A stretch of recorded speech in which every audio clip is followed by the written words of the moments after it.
Hindi pa rin yan mapapaandar hanggat hindi nag-o-okay dun sa reply.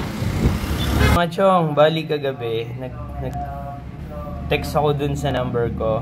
Dun sa number nung GPS skill switch.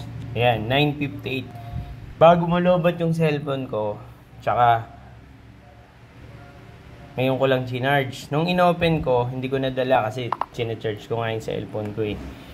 Iniwan ko dito, then after nun, nag-shut siya ng okay ng 7:14. So, namatay yung motor. Nandun sa may school ng anak ko, naka-charge nga. So, ngayon, siset na natin ng okay. Ito yung 941. 941, tapos 4 na 0. 941, 4 na 0. Okay, send natin.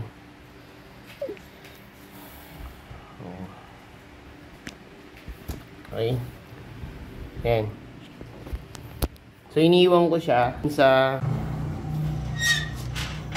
Ayan, set pala natin ng okay yung ano natin. Ayan. So, pupuntahan ko pa yung motor ko. Tinabi ko lang. Ayan.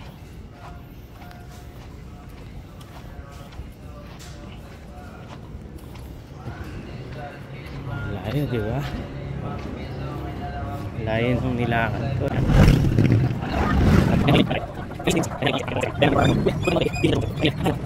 Nakakapagod din, oh. So, yun. Itinabi ko muna doon yung motor. Ayan. Okay. Oh.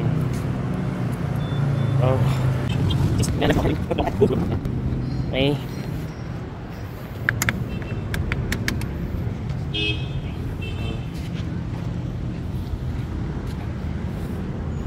So, hindi pa rin yan mapapaandar hanggat hindi nag-o-okay dun sa reply. Okay.